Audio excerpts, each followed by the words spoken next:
everyone, and welcome back to Morning Cup. So this week's a little different because I have a confession to make, and I'll tell you in a little bit, but it was a really rough week for me, if I'm being completely transparent, but we'll get to that in a minute. So this week we're talking all about self-sabotage, and it's really about stop hindering your own success. And how many times have you ever self-sabotaged or didn't even realize you were sabotaging until it was maybe a little too late? So we're going to talk about all that today. And the quote for this week is, stop standing in your own way. Stop making excuses. Stop talking about why you can't. Stop self-sabotaging yourself. Decide which direction you're going in and take action. One decision at a time, one moment at a time.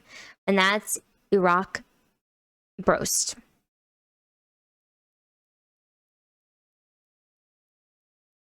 And this quote really just stood out to me in the sense of really not standing in our way. Like, that's when you think about any time something hasn't happened, has it been the common denominator of you getting in your own way or getting in your own head? I mean, I can definitely relate to that. If you can relate, let me know below. But it's really about sometimes these excuses we make or talking about all the reasons we can't do something when we would already be done if we just did it. But it really goes back to what I loved what he said. It's really one decision, one moment at a time. They talk about this in forms of like AA or anything like that as well. It's just one decision at a time. And it really takes this pressure off of like having to know it all or anything like that. It's just taking those initial steps and figuring it out on the way. I mean, that's something that I've learned over time and I'm still learning. But what happens when we self-sabotage, it's either conscious or unconscious. And we're going to talk about the unconscious first. And the unconscious, it's a little bit harder to identify because it could be something as gaining success, for an example. When this happens, it might be the fear of taking on more responsibility, the risk-taking that's involved, just added pressure of success because you feel like you're constantly having to level up. And can you maintain that? Can you stay in there? And sometimes we feel like we can't. And so instead of like gaining that success, we stay where we're at, that comfort zone, because of the fear of like, well, this is going to be more, or I don't know what this looks like yet. So that's a little bit more unconscious that we can't identify as easy, versus something that's conscious. That's just an example, is somebody who might be overweight or gaining a lot of weight or is on a diet. And when they're on that diet or trying to change their lifestyle, they know, okay, a bag of chips, for instance, isn't going to be the healthiest thing. But instead of knowing, okay, I'm going to have an apple or fruit or veggies or anything like that, they go for a whole bag of chips and maybe skipping out on exercise. They know the things they need to do. Consciously, you know what's going to help you, give you energy and feel good. However, the sabotage comes in, and that's a conscious choice. We consciously know we're doing that. So those are just the differences with those. Then other reasons why we might self-sabotage is difficult childhood. So for instance, it could be a lot around attachment to our caregivers growing up. That's our first initial relationship, whether it's our parents, a parental figure, a grandparent, friends, family, somebody who is really taking care of you growing up. That impacts significantly how we connect with others, because that's our first example. We don't know any better. We don't know any different. And a lot of times there can be mistrust. When there's difficult childhood issues that come up or traumas, there's a lot of mistrust. And a lot of times it might be unconscious. We might not be aware of it. It might be something subtle, but that can really play a huge part in self-sabotage. And then difficulty in relationships, that just kind of can transpire from childhood, or it might nothing happen in childhood, but it's just difficulty in relationships. So the huge aspect of this is not wanting to get hurt. Nobody wants to get hurt. Nobody sets out purposely to get hurt if you're a good person and you don't want to hurt anybody. But the deeper root of that can be fear of intimacy. And what that looks like is starting a fight with a partner, being extra nitpicking, a push and pull effect with your partner. So maybe not replying to texts or answering calls right away. Maybe before you would answer it, and if something happened that you didn't really like or agree with, or start to unconsciously unravel, you might just ignore the text or ignore the call or get back hours later when maybe before you would respond right away. That's that push and pull. Constantly looking at partners' flaws. So looking at like with the nitpicking almost too, where it's like, oh, well, they're doing all these things wrong. Not even looking maybe at yourself, but looking outwards and putting it on somebody else instead of looking at how both people contribute to it. Avoiding meeting parents. Too much commitment. That's another fear of intimacy as well, because then you're getting to that next step in your relationship, and you're taking it to another level, and that can be really scary. And so instead of facing that, you avoid it. And then inability to talk about your feelings, about problems. You kind of suppress them because you don't want to start an argument. You don't want to get hurt. You're like, well, if I don't talk about it, then it's not a problem, versus addressing it head on. And that can be really challenging if you want a healthy relationship. You can have a relationship, but it might not be healthy if you're not addressing problems or feelings, especially because you should be able to really be open with your partner and talking about how you're feeling, what's going on for you, if there's a problem, just if you internally have a problem or if there's a problem in the relationship, and addressing it head on. And then we have low self-esteem. This is a huge aspect of self-sabotage, which it becomes a series of self-fulfilling prophecies. So not feeling worthy. So you might be creating these things internally that go externally. And it's just because the self-esteem is very low and you don't feel like you're worthy or deserving of whatever it may be, whether it is a new business venture, a relationship, a friendship, feeling good about yourself from the inside out, allowing yourself to feel healthy, be healthy. Sometimes that can play a part too, because you don't feel worthy. And unshakable certainty. So how this can impact us, and our decisions reflect our beliefs in ourselves as well. So it really comes down to how, if we don't have this like certainty, we feel like, okay, well, I can't do this. Or the decisions that we're making too can reflect what we feel about ourselves. So for instance, going back to the health style or healthy lifestyle too, this is a really easy one because it's tangible. You can see it, right? Well, we know our decisions if we're eating that bag of chips and not working out and just continuing a cycle in that regard, or eating a lot of takeout versus knowing what we're cooking ourselves. Those decisions are sometimes reflecting how we feel about ourselves. And it might be a very unconscious thing too. You might not realize what you're doing. You might, but you might not.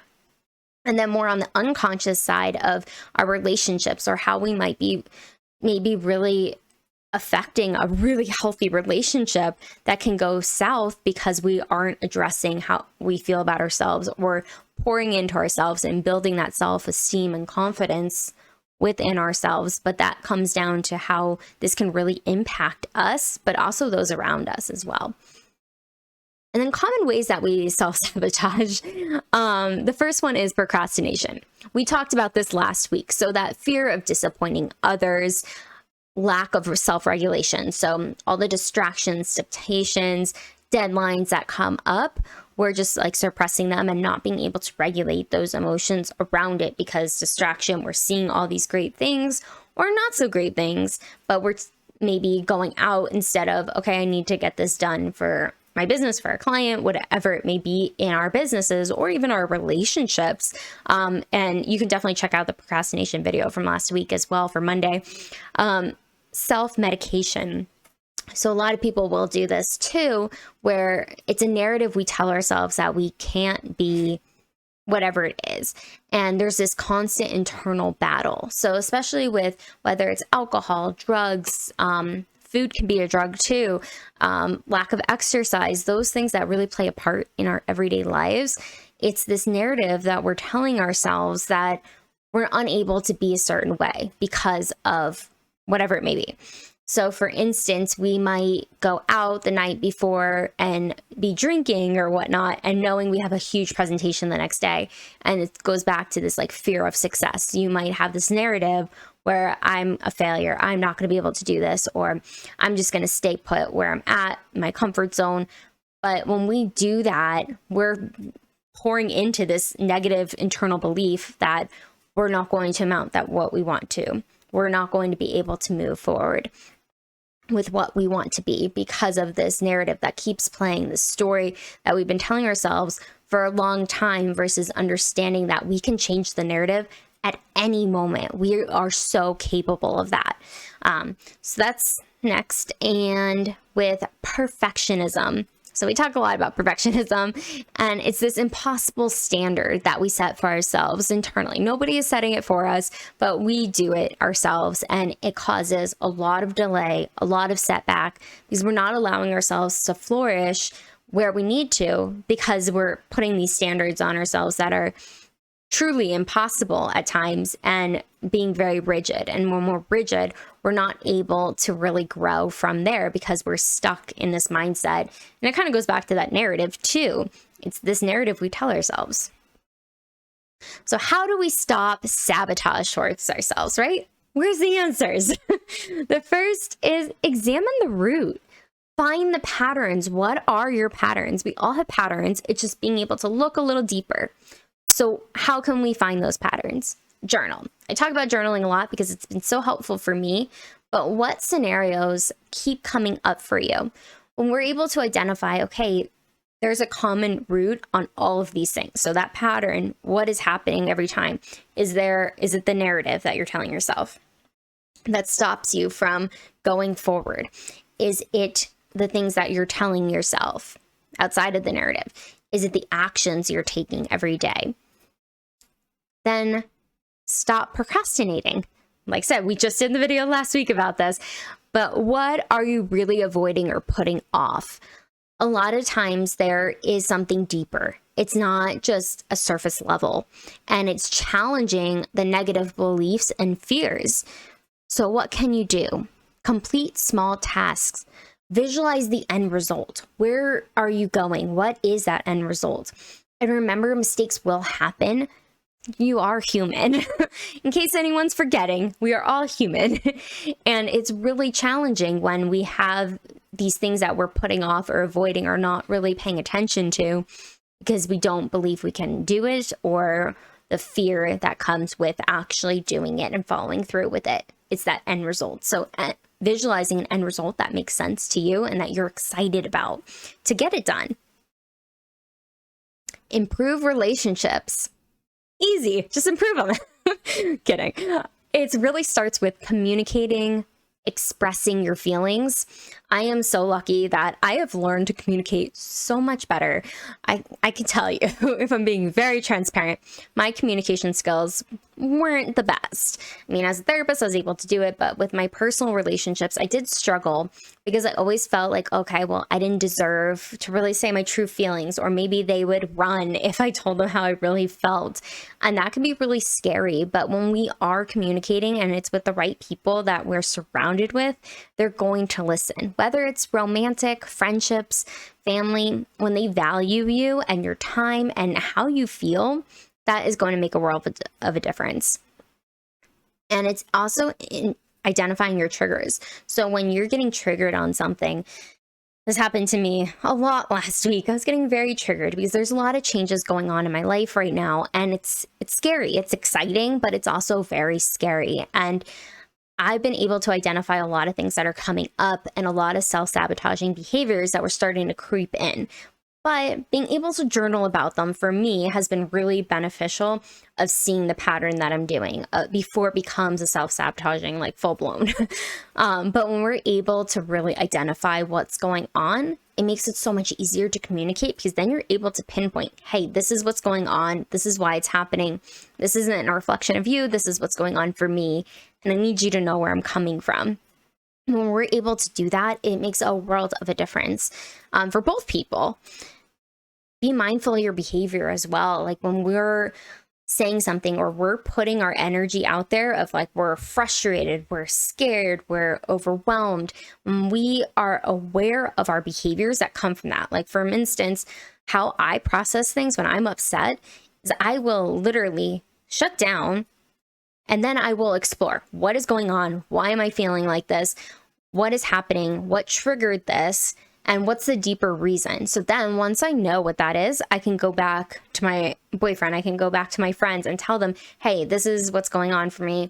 This wasn't because of you. This is what's going on for me.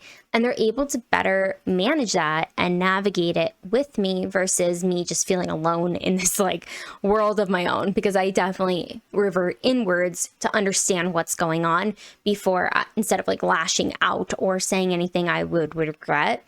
So being able to really be mindful of how we act as well, because that will improve our relationships overall. And it makes a happier relationship. Stop perfectionism. Aim for excellence, not perfection. Focusing on the progress. What have you done? What strides have you made?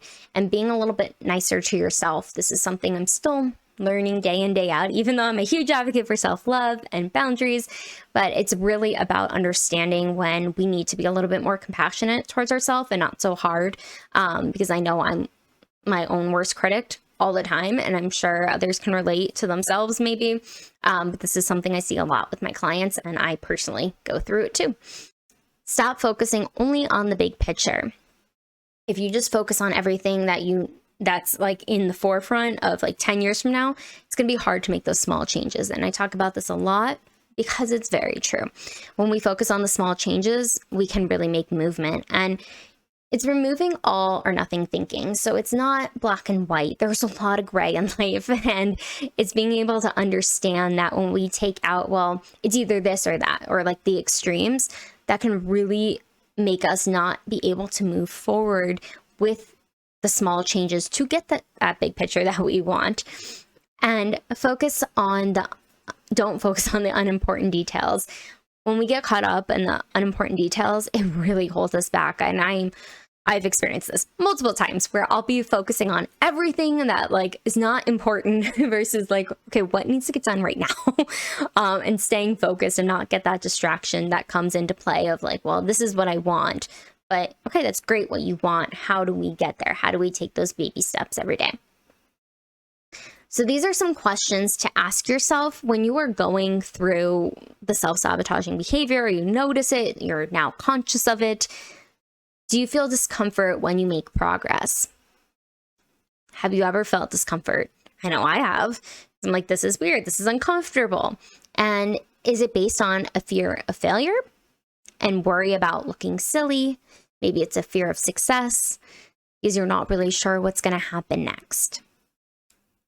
What others told you that held you back on your aspirations. So have there been people that told you something that you weren't able to move forward with your aspirations and your goals and your vision of life? So another great question to ask yourself, does your behavior align with your goals? So it's easier to catch this in a healthy lifestyle. You're able to see how your behaviors are impacting the goals you have. So if you want to get toned, you go to the gym, you're eating healthy, and you know, abs are made in the kitchen. It's true. It's what we eat, how often we eat can really make an impact. But maybe some of the subconscious things when it comes to our relationships are a little bit more challenging to figure out when it comes to communication or just how you feel. You get a little better each time, but you don't always have a clear vision of how that's going to work out versus something that's a little bit more tangible when it comes to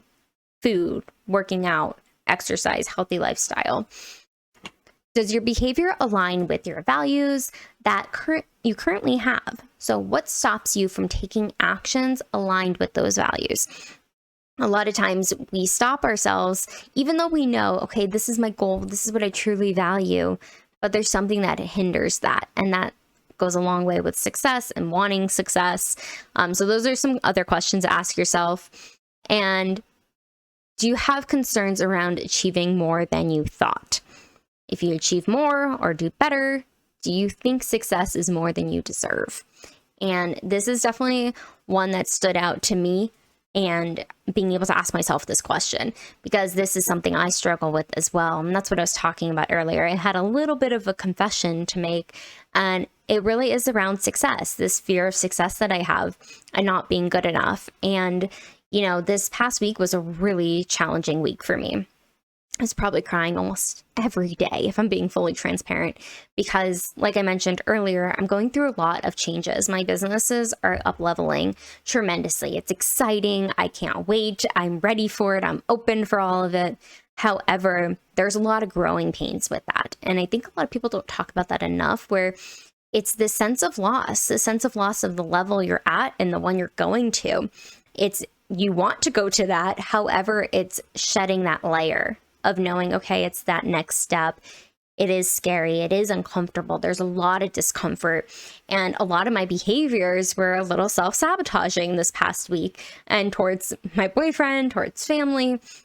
But being able to recognize that, I became very conscious of it very quickly because I have the tools to be able to identify that. But I mean, it's never fair to anyone else, but it's being transparent and being honest with myself and asking you to be honest with yourselves. When things start to come up, when the discomfort is so great and you're just feeling it, you're really in your feelings, it can be very overwhelming. And that's okay, because you identify it, you acknowledge it, and then you move on from it. You don't get stuck. That's the part that's hardest when you get stuck. But just acknowledging how you're feeling and being really transparent with yourself first and foremost, so you can communicate effectively with those around you. And I know some of my behaviors, I am grateful I can communicate very effectively with my boyfriend, and he's amazing because he understands me. But I think too, it's just acknowledging this past week was really tough. And I think it's easy to look at the highlights and everything's great and positive and uplifting, and it is. However, there are going to be moments in life where it just sucks. And it's, again, acknowledge that. So I hope that was helpful. I hope you learned a little bit of something today, and just really stopping those self-sabotaging behaviors, because you deserve the world and more, and being able to just own that. So I hope that was helpful. Make sure to like, subscribe, comment below. And if you are struggling, please reach out. No one should suffer alone, and I would be happy to provide resources or anything I can. And I'll see you on the next video.